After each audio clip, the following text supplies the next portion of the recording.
কোটে যাবু রে বাবা তুই? মোর একটা চাকরির ভাইবের ডেট পড়ছে আজকে, ওই চাকরির ভাইবেটা দিয়ে আইসং।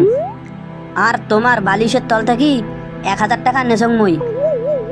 চাকরির ভাইবের কথা কইতে কইতে এ তো প্রায় 1 লাখ টাকা নিছে। হাজার হাজার জায়গায় চাকরির ভাইবে দিছে, একটা তো টেকে নাই। তুই নে, হাজার হাজার টাকা নে, আমার তো টাকার অভাব নাই। দেখমো তোর কবে তোর চাকরি হয়, আমি আসি তোর পিছনে। চাকরির ভাইবের কথা কইয়া আব্বার কাছ থেকে যে কত টাকা নিছি তার হিসাব নাই আমার কাছে। চাকরি হয় না দেখি আমার বিয়েটা আটকি আছে। মামার বেটিগোনা কবে যে নিতাম যদি চাকরিটা হইতো। দেখি যাই আজকে। দর্শক মন্ডলী, আপনারা ভিডিওটা দেখতে থাকেন, চাকরির ভাইবেতে কি ঘটে। এ ভাই আপনার নাম কি কালামিয়া? 1 ঘন্টা ধরে বসে আছি, এলাসিনি আমার সিরিয়াল আসছে নাকি? আপনি ভিতরে যান তাড়াতাড়ি, আপনার ইন্টারভিউ শুরু হবে এখন। আসসালামু আলাইকুম স্যার। কি রে, এ আমি কি দেখিছি? এ দেখি আমার মামা। যাক, মনে অনেক শান্তি পেলাম, আজকের চাকরিটা আমার জন্য কনফার্ম। মামা, আপনি আমার ইন্টারভিউ নেবেন? এ খসস ছাওয়া, এভাবে নাচছো কে? এটা কি বাড়ি ঘর পাইছো? আর এইখানে মামা ডাকবো না, বুঝছিস?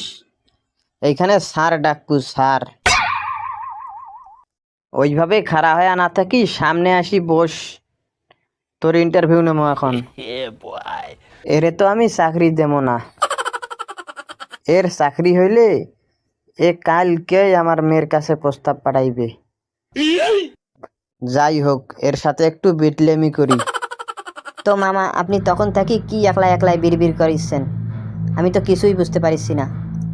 আমাকে কি প্রশ্ন করবেন?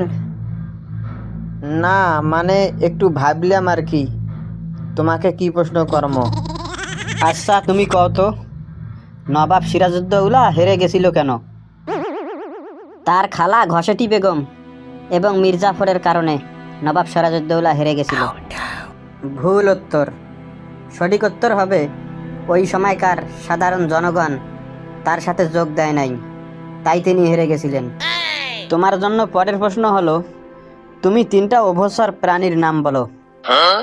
ব্যাঙ একটি উভচর প্রাণী, ব্যাঙের মাও একটি উভচর প্রাণী, আবার ব্যাঙের বাবাও কিন্তু একটি উভচর প্রাণী। এই তিনটে উভচর প্রাণীর নাম। তুমি কি আমার লগে মস্করা করতেছো? সবগুলো প্রশ্নের উত্তর ভুল দিচ্ছ। আমি তো সঠিক উত্তর দিচ্ছি, আপনি হয়তো আমাকে চাকরি দিবেন না।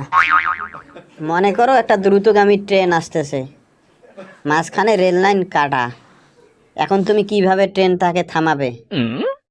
আমি লাল নিশান উড়াইয়া ট্রেন থাকে থামাবো। মনে করো ওই সময় চারিদিকে ঘুটঘুটে অন্ধকার, কোনো লাল কাপড় দেখা যায় না, তখন তুমি কি করবে? আমি তখন লাল আলো জ্বালাবো, কারণ অন্ধকারের মধ্যে লাল আলো দেখা যাবে। মনে করো তোমার কাছে লাল আলো নাই, তখন কি করবে? তাহলে আমি আমার বউকে ডাকবো স্যার, কারণ আমার বউয়ের বহুদিনের ইচ্ছা ট্রেনের তলে পরে মরবে। একটা প্রশ্নের উত্তরও তুমি সঠিকভাবে দিতে পারলা না।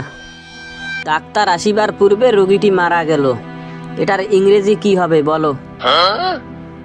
এটার ইংরেজি পারি না স্যার, কিন্তু আরবিটা আমার জানা আছে। ইংরেজিটাই কইতে পারতেছো না, আবার আরবিটা জানো? আচ্ছা আরবিটা বলো। তাহলে শোনেন, এর আরবি হলো ইন্না লিল্লাহি ওয়া ইন্না ইলাইহি রাজিউন। তোমার চাকরি মনে হয় আজ হবার নয়, তুমি এইগুলো কি ভুল ভাল উত্তর দিবেনছো? এ আমার মেয়েকে বিয়ে করতে চায়নি কি, এর পেটের কথা বাইর করি নেই, একটা বুদ্ধি খাটাই। আচ্ছা কও তো, তোমার জীবনের লক্ষ্য কি? আমি বুঝতে পারছি মামা আমাকে চাকরি দেবে না। এখন আমার জীবনের প্রথম লক্ষ্য হলো একটা চাকরি নেওয়া, যে কোনো ধরনের চাকরি নেওয়া, তারপর বিয়েটা করা।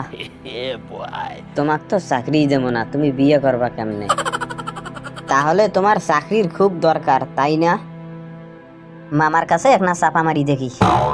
হ্যাঁ তাই, আমার বিয়ে প্রায় ঠিক করে ফেলাইছে আমার আব্বা, সব কিছু প্রায় ঠিক।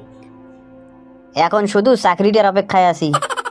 আরও 2টা অফিসে কাগজপত্র জমা দিয়ে দিছি চাকরির জন্য, 1 তারিখ থেকে আমি ওই জায়গায় জয়েন করব। এই কি সত্য কথা কইতেছে নাকি? আমার মেয়ে কোনাক বাদ দিয়ে অন্য জায়গায় বিয়ে করবে, আবার চাকরিতে 1 তারিখ থেকে জয়েন করবে। আচ্ছা, তাহলে আমাদের অফিসে ইন্টারভিউ দিতে আসছেন কেন? অন্য অফিসে তো আপনি চাকরি পেয়ে গেছেন, তাহলে আর ইন্টারভিউ দেওয়ার দরকার কি? ধরা খাইলাম মনে হচ্ছে। না মানে আপনাদের এই অফিসটা আমার বাড়ি থেকে একটু কাছে তো, তাই আর কি, এই অফিসটাতে হলে ভালো হইতো।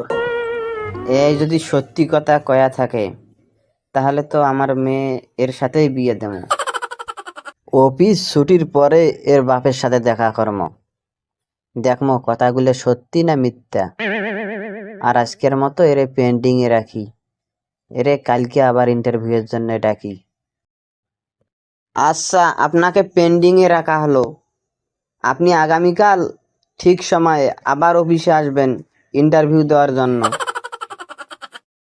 বুঝতে পারছি, আমার বুদ্ধি কাজে লাগছে। আচ্ছা, আজকের মতো গেলাম, আগামীকাল আবার দেখা হবে। দর্শক মন্ডলী, চমৎকার একটা গুটির চাল দিছি আজকে। মামাকে একেবারে ঘোল খাওয়াই দিছি। মামা মনে মনে পাগল হয়ে গেছে তার মেয়েকে আমাকে দেওয়ার জন্য। তাড়াতাড়ি বাড়িতে যেতে হবে। আমি মামাকে যে সমস্ত কথা বলছি আব্বাকে জিজ্ঞেস করলে যাতে আব্বা সঠিকভাবে উত্তর দেয়। পরের দিন মামার কাছে ইন্টারভিউতে কি বললাম সেটা দেখতে পাবেন আমাদের দ্বিতীয় পর্ব। দ্বিতীয় পর্বটি দেখতে চ্যানেলটি সাবস্ক্রাইব করবেন।